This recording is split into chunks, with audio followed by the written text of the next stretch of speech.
नमस्कार मित्रांनो, मी निरंजन कुलकर्णी. मला भेटलेली असामान्य माणसं या कार्यक्रमात तुमचं पुन्हा एकदा स्वागत. आज आपण अशा व्यक्तीला भेटणार आहोत ज्या व्यक्तीचंच होतं मिशन की आपली पॅशनच असावी आपलं प्रोफेशन.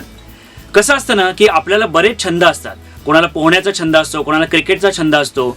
पण जेव्हा आपण त्या छंदाच्या 2 पावलं पुढे जातो ना, तेव्हा तो छंद बनते पॅशन.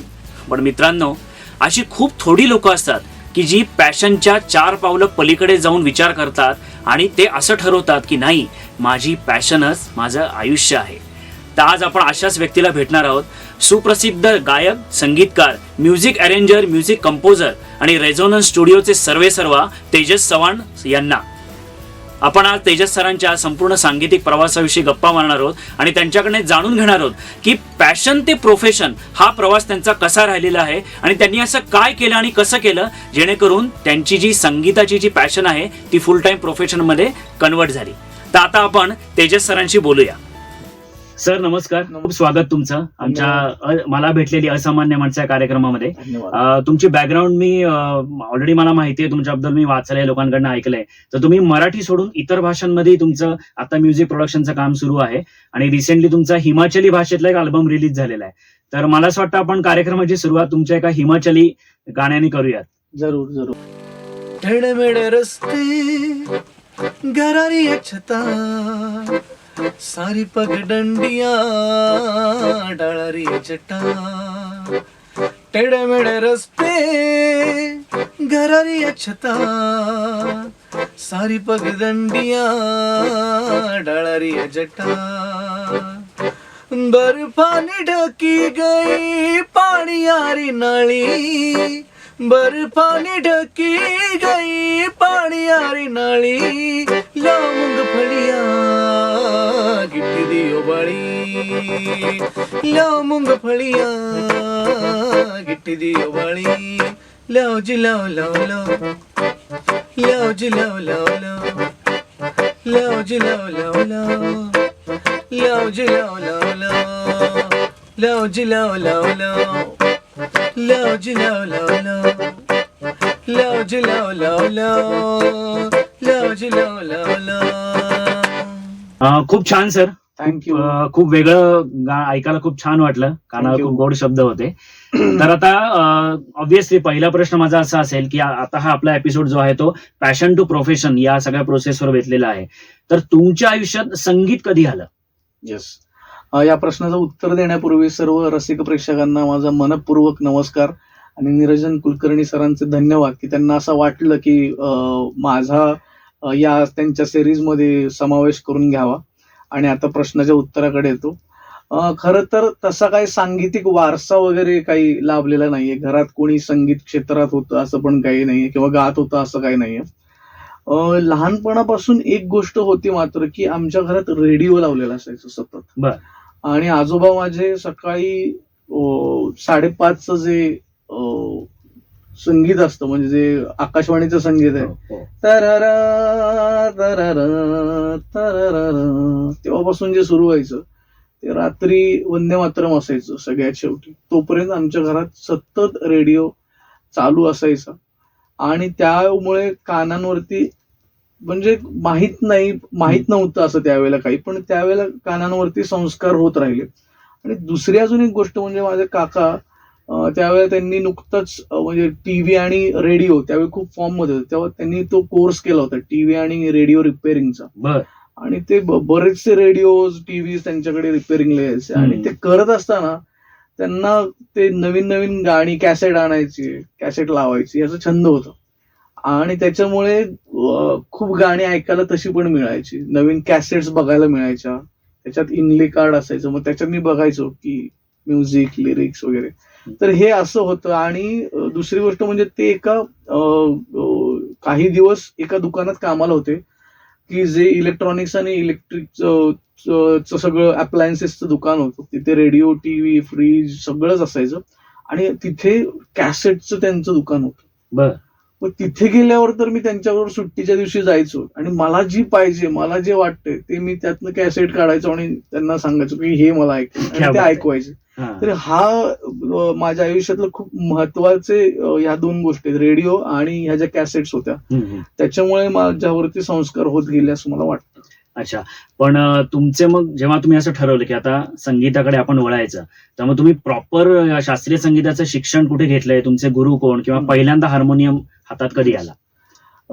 सुरुवात माझी शाळेतून झाली. खूप छान प्रसंग आहे. मी 5वीत असताना आमच्या अपर्णा गुळवणीबाई होत्या आम्हाला शिकवायला आणि त्या मराठी शिकवायच्या त्यावेळेला. आणि त्या म्हणाल्या की त्यांचा मी खूप लाडका होतो, म्हणजे अजूनही आहे. ते शाळा संपून आता जवळजवळ 19 वर्ष झाली, पण अजूनही त्यांच्या संपर्कात आहे आणि त्यांचं प्रेम तेवढंच आहे. अगदी आईच्या मायेने प्रेम करतात माझ्यावरती. तर त्या म्हणाल्या की तू उद्या शाळेत स्पर्धा आहे गाण्याची आणि त्याच्यात तू गायन स्पर्धेत भाग घे. मी म्हंटल मला काही गाणं वगैरे येत नाही. मग त्या म्हणाल्या हरकत नाही, तू आज शाळा सुटली की जाता जाता घरी आहे. माझ्या घराच्या रस्त्यावरती त्यांचं घर होतं आणि त्या येता जाता रोज बघायच्या मला. मग ते म्हणाले की जाताना घरी आहे, मी तुला एक गाणं देते आणि ते तू म्हण आणि काही विचार नाही करायचा, स्पर्धेत भाग घेणं महत्वाचं आहे. मग मी गेलो त्यांच्या घरी आणि त्यांनी मला एक गाणं दिलं आणि ते गाणं म्हणजे शूर आम्ही सरदार हे गाणं होतं.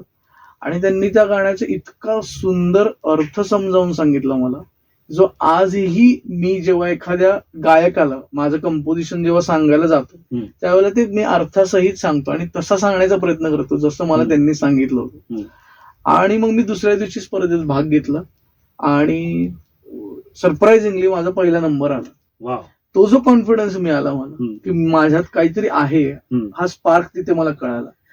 आणि त्याच्यानंतर मी आता तुमच्या प्रश्नाच्या उत्तरावर येतो की त्याच्यानंतर मग आमच्या इथेच धनंजय दीक्षित म्हणून एक कला शिक्षक होते, ते हार्मोनियम तबला हे सगळं शिकवायचे. मग त्यांनी मला हेरलं त्याच्यात आणि ते म्हणाले की तू शिकायला ये. अशी परिस्थितीही नव्हती घरची की जाऊन फीस द्यावी आणि शिकावी, पण त्यांचे माझ्यावर अनंत उपकार आहेत कारण की त्यांनी मला फ्री शिकवलं. माझं पॅशन बघितलं संगीताचं आणि त्याच्यामुळे नंतर इतकी आवड निर्माण झाली की जे फीस देऊन मुलं शिकत होते त्यांच्यापेक्षा जास्त वेळ मी तिथे बसायचो, जास्त वेळ मी ज्ञान ग्रहण करण्याचा प्रयत्न करायचो आणि हे शिकवा मला ते शिकवा असं त्यांच्या पाठीमागे लागायचं आणि त्यांना ते आवडायचं. त्यामुळे त्यांना पण ते कधी असं वाटलं आणि त्यांनी मला भरभरून दिलं. त्याच्यानंतर मग हा सगळा तुमचा सांगीतिक पुढे सगळा प्रवास सुरू झाला. तर हा किती वर्ष पुढे चालू होता आणि त्याचबरोबर शिक्षण काय घ्यायचं हे ऑब्व्हियसली संगीत पहिल्यापासून डोक्यात असल्यामुळे ते तुम्ही संगीत तर सोडलं नाही, जे अखंड चालू आहे. पण आम्ही असं ऐकलं की तुम्ही इंजिनियर आहात आणि तुम्ही क्लासेस घ्यायचा मुलांना, तुम्ही इंजिनिअरिंग मेकॅनिक्सचा विषय शिकवायचा.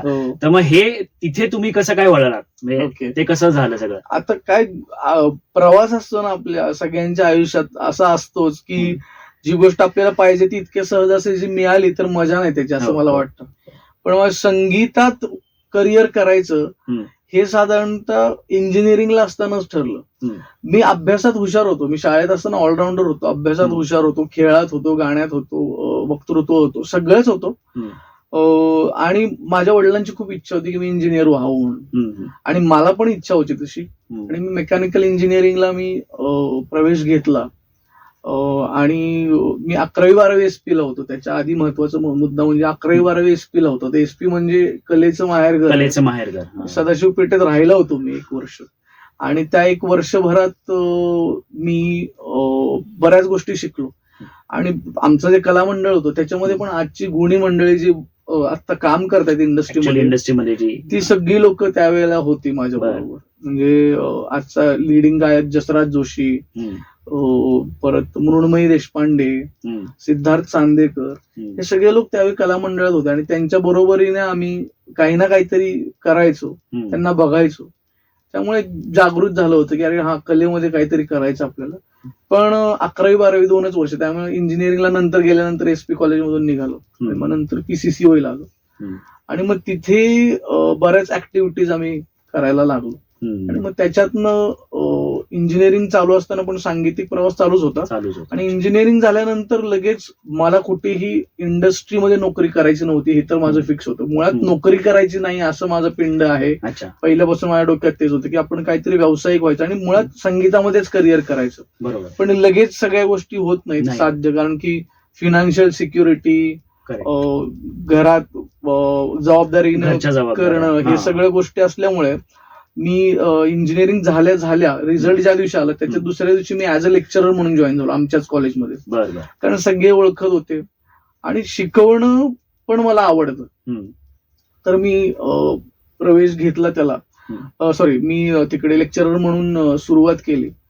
पण 9 महिने जॉब केला मी फक्त. आणि त्यानंतर मला रिअलाइज झालं की job is not my cup of T. Okay. आणि मग मी क्लासेसमध्ये शिकवायला सुरुवात केली. बर.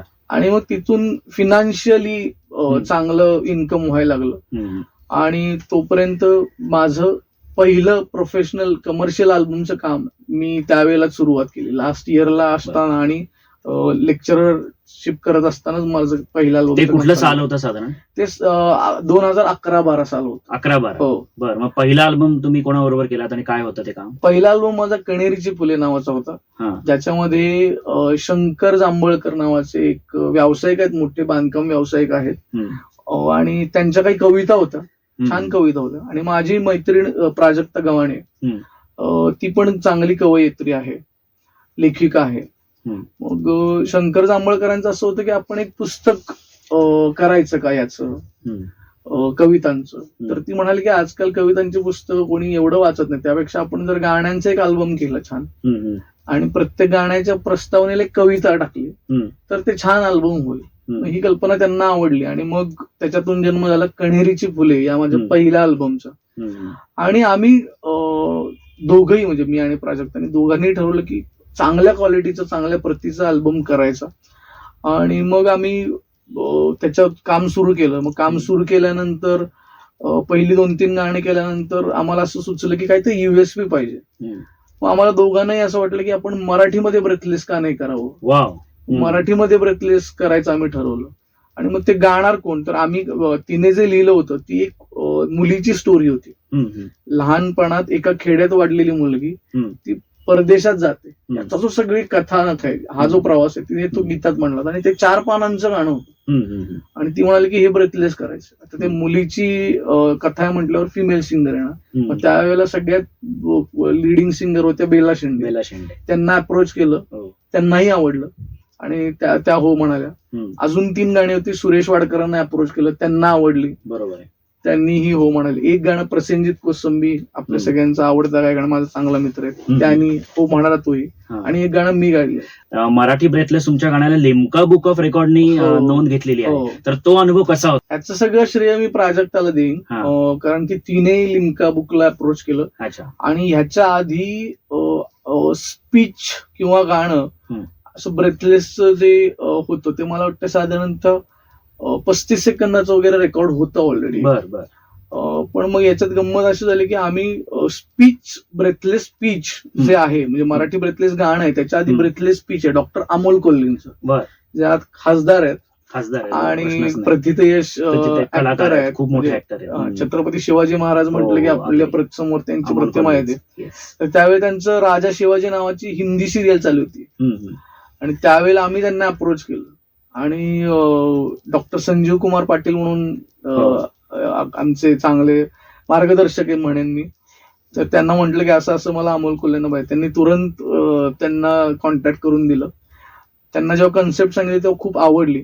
ते म्हणाले खूप अवघड आहे, मला थोडं प्रॅक्टिस करायला वेळ लागेल कारण की मी या सगळ्या गडबडीत ते करू शकतो. आणि त्यांनी 2 महिने घेतले आणि ते प्रॅक्टिस केलं खूप चांगल्या पद्धतीने. आणि मग ते आम्ही लिम्का बुक ऑफ रेकॉर्ड साठी मग बऱ्याच गोष्टी असतात. त्याच्यासाठी एक कोणीतरी पोलीस कॉन्स्टेबल लागतो, जबाबदार व्यक्तिमत्व लागतं 2-3, असं घेऊन ते त्यांच्या समोर करावं लागतं. आणि मग त्याची कागदपत्र, लिखापडी भरपूर आहे. आणि हे सगळं प्राजक्ताने केलं. आणि हे सगळं केल्यानंतर तिने ते सबमिट केलं आणि 1 मिनिटाचं रेकॉर्ड आहे आता. फॅन्टॅस्टिक. जे डॉक्टर अमोल कोल्हेंचं नाव आहे. त्याबद्दल तुमचं खूप खूप अभिनंदन. थँक्यू. आणि मला खूप आनंद आणि अभिमान आहे की मी या प्रोजेक्टचा भाग झालो आणि हे मराठी भाषेतलं मराठी गाणं भाषेमधलं हे लिम्का बुक ऑफ रेकॉर्ड्स मध्ये आहे, दखल याचा घेतली. मला जास्त आनंद आहे. करेक्ट. पुढचा प्रश्न माझा असा आहे की सेलिब्रिटीजचा तुम्ही उल्लेख केला मगाशी. बऱ्याच सेलिब्रिटीज तुम्ही काम केले. मी पाहिलं अवधूत गुप्ते असतील, स्वप्नील बांदोडकर असतील. तर तो एखादा अनुभव तुम्ही शेअर करा की असा कुठला तुमचा लक्षात राहिलेला एखादा अल्बम किंवा एखादी छानशी आठवण. या सगळ्यांबरोबरच काम करताना खूप पॉझिटिव्ह एनर्जी असते आणि हे सगळे लोक असे आहेत की खूप प्रेम देतात आणि म्हणूनच ते मोठे आहेत असं मला वाटतं. आणि ते समोरच्याला कधीच त्यांच्यापेक्षा लहान कधी जाणवू देत नाही. हा त्यांचा मोठेपणा आहे ह्या सगळ्या लोकांचा. आणि जेव्हा त्यांना कळतं की अरे खरंच टॅलेंटेड आहे एखादा मुलगा किंवा एखादा पुढचा व्यक्ती, तेव्हा ते स्वतःहून भरभरून त्यांना प्रेम देतात, त्यांना मदत करतात. हा माझा अनुभव आहे. त्यातला एक किस्सा माझा खूप कायम स्मरणात असतो. तो म्हणजे पंडित सुरेश वाडकरजी यांच्या बरोबरचा. मी त्यांना लहानपणापासून खूप ऐकत आलोय, त्यांचे गाणी खूप ऐकत आलोय. माझं स्वप्न होतं की त्यांच्यावर काम करायचं आणि देवानी पहिल्याच अल्बम मध्ये माझं ते स्वप्न पूर्ण केलं. तर प्रसंग आता असा होता की बेला शेंडेंबरोबर पहिलं गाणं करायचं ठरलं होतं, पण त्यांचं अचानक साऊथला काहीतरी रेकॉर्डिंग आल्यामुळे ती डेट चेंज झाली आणि रिशेड्युलिंग झाल्यावरती सुरेशजींचं गाणं पहिल्यांदा रेकॉर्ड करायचं असं झालं, कारण की सुरेशजींच्या तारखा पण ठरलेल्या होत्या. आणि मग मला थोडस नर्वस फील व्हायला लागलं, कारण की पहिलंच गाणं, मी जेमतेम 22 वर्षांचं होतो आणि सुरेशजी समोर. जेव्हा ऍक्च्युअल रेकॉर्डिंगला गेलो तेव्हा सुरेशजींना मी म्हंटल की मी तुम्हाला काय सांगणार, तुम्ही ऐका. पायलट जो आहे तो केलेला आहे, तो तुम्ही ऐका आणि तुम्ही गा. तुम्ही जे गाल ते मी आशीर्वाद समजून घेईन. आणि तर त्यांनी मला लाईव्ह रूम मध्ये बोलवलं, माईक्स बंद करायला सांगितलं आणि तेव्हा त्यांनी मला सांगितलं की या पुढच्या 2-3 तास जे काय आपण रेकॉर्ड करणार आहे, तेव्हा तू कोण आहे हे विसरायचं, मी सुरेश वाडकर आहे हे विसरायचं, तू संगीतकार आहेस, मी गायक आहे, हे एवढं लक्षात ठेवायचं. जोपर्यंत गायकाला संगीतकाराचा आत्मा कळणार नाही तोपर्यंत ते गाणं तेवढं मी गाऊच शकणार नाही, कारण की मला समजलंच नाही. तर बरोबर. त्यामुळे तू आता तुला जे काय वाटेल ते तू सांग, कारण की तुझं गाणं माझ्यापेक्षा तुला जास्त माहिती आहे आणि मला असं काहीही वाटणार नाही, कारण की मी गेले जे काही 50 वर्ष गात आलोय त्याच्यात मी संगीतकाराचं ऐकण्याची सवय मला आहे पूर्ण. बरोबर. त्यामुळे तू असं अजिबात काहीही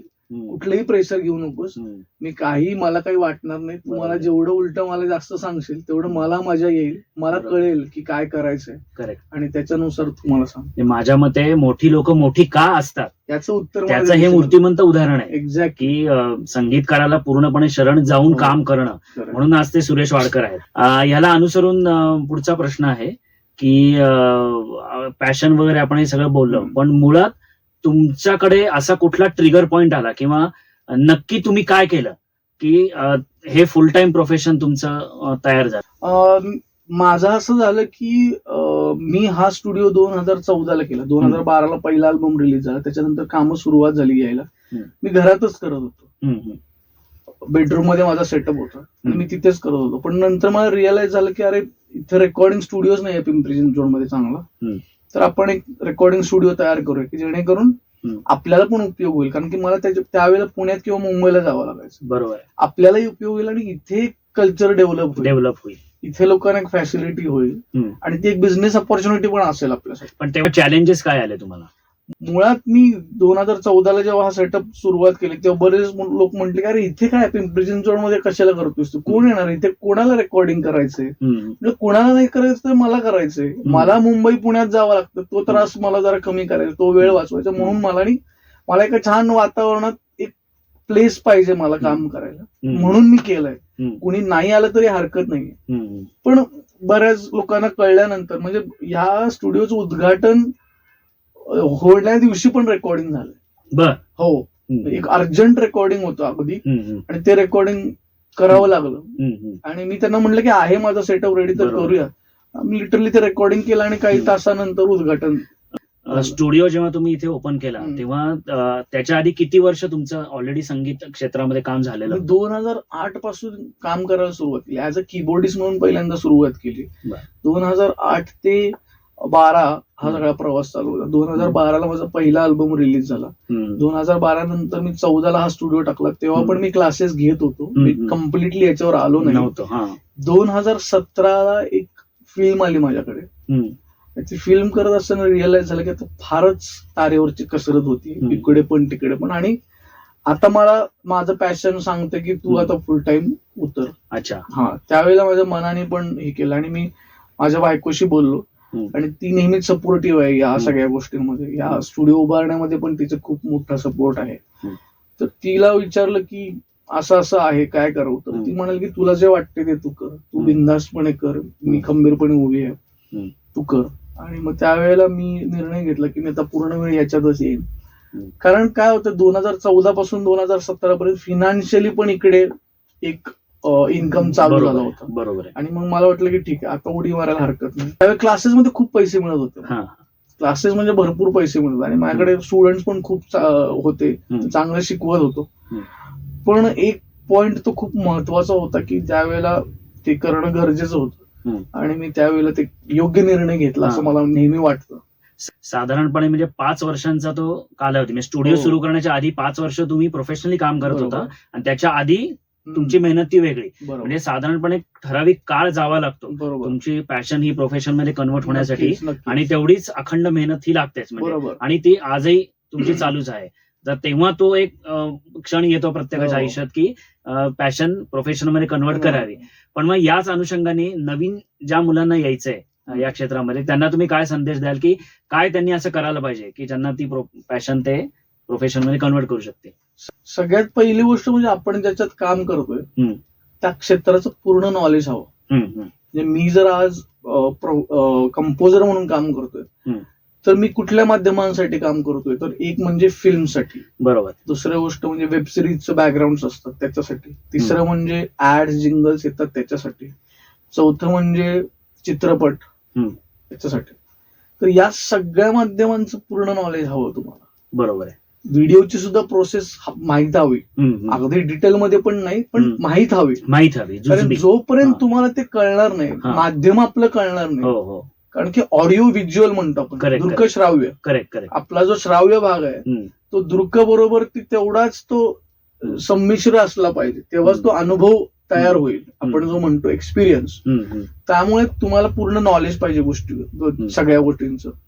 हे तर वरचं झालं. पण ज्या आता कंपोजर म्हणून जर काम करत असाल तर तुम्हाला गाणं तयार करण्याची, बॅकग्राऊंड स्कोरची, प्रोग्रामिंग म्हणजे काय, सॉफ्टवेअर्स म्हणजे काय, डॉज म्हणजे काय, त्याच्यामध्ये पण बऱ्याच गोष्टी आहेत. तर त्या डिटेलमध्ये तुम्हाला सगळ्या माहित पाहिजे, हे नॉलेज पाहिजे आणि प्लस एक्सपिरियन्स पाहिजे. ह्या दोन गोष्टी बेसिक क्रायटेरिया म्हणतो मी. आणि तिसरी गोष्ट करत राहिलं पाहिजे. करत राहणं, एक्झॅक्टली. तुम्ही करत राहिलं पाहिजे. मी बरेच लोक बघतो एखादं गाणं करतात, मग त्याला व्ह्यूज येत नाहीत, मग ते नाराज होतात, अरे काय मी एवढं कष्ट केलं आणि काही ह्याला व्ह्यूजच नाही आले. बरेच मुलं माझ्याकडे, दादा हे मी केलं होतं पण काय त्याला काही एवढे. मी त्यांना एकच सांगतो की व्ह्यूज हे सक्सेस किंवा अनसक्सेसफुल होण्याचं काही पॅरामीटर नाहीये. खूप चांगली चांगली गाणी पण त्यांना व्ह्यूज मिळत नाही. सो व्ह्यूज मिळणं म्हणजे सगळं आहे असं नाही. आपल्याला आनंद मिळणं, हा प्रवास चालू ठेवणं. आणि एखाद्या दिवशी एक गाणं आपल्याला माहित पण नसतं. उदाहरणार्थ माझं सतरंगी राजस्थान आम्ही करताना एक प्रयत्न म्हणून केला होता की राजस्थानी म्युझिक सध्या फोक म्युझिक जे आहे ते खूपच म्हणजे अगदी सामान्य प्रकारे हँडल केलं जातं आणि तसंच रेकॉर्ड केलं जातं, मजा येत नाही.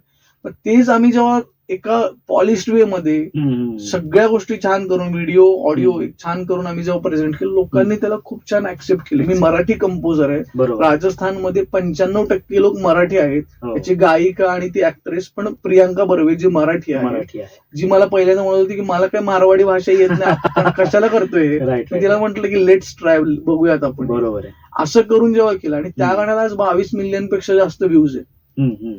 सो हे आम्हाला माहित नव्हतं त्यावेळेला करताना. सो मजा काय आली की करायचं चॅलेंज घेतलं, केलं. ती प्रोसेस आज पण आम्हाला आठवते, आम्ही आज पण आठवून खूप मजा येते आम्हाला. सो हे मला वाटतं की तुम्ही करत राहणं खूप गरजेचं आहे. म्हणजे म्युझिक मी का निवडलं, व्ह्यूज मिळवण्यासाठी निवडले का? नाही, मला आनंद मिळतो म्हणून मी निवडले. त्यामुळे मला सगळ्यांना हे सांगायचं की व्ह्यूजच्या पाठीमागे जाऊ नका, करत राहा. बरोबर.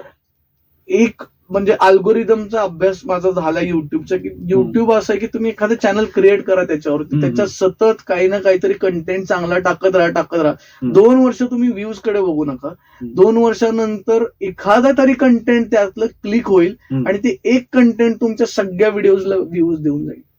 म्हणजे ऑटोमॅटिकली एक बघितलं की बाबा यांनी अजून काय काम केलंय हे लोक बघायला सुरुवात करतात. म्हणजे थोडक्यात फॉर्म्युला काय आहे की सतत काहीतरी करत राहणं, आपल्याला जे आवडतं, आपल्या पॅशन जी आहे ती फॉलो करत राहणं आणि निराश न होता ते करत राहणं. शेवटचे 2 प्रश्न तुमच्यासाठी. आता तुम्ही बरंच आपण पॅशन याच्यावर सगळं बोललेलो आहोत, पण 1 लाईन मध्ये जर सांगायचं झालं तर what is the success formula? 3 शब्द आहेत हा, जे मी नेहमी डोक्यात ठेवतो आणि रोज सकाळी उठलं की ते 3 शब्द मनात एकदा आणतो. जिद्द, चिकाटी, मेहनत. जिद्द, चिकाटी आणि मेहनत. हे 3च शब्द पुढेच फक्त फॉलो करतो ब्लाइंडली, बाकी कशाचाही विचार करत नाही. अच्छा. मला जिद्द आहे काय बनण्याची ते मी लक्षात ठेवलं पाहिजे.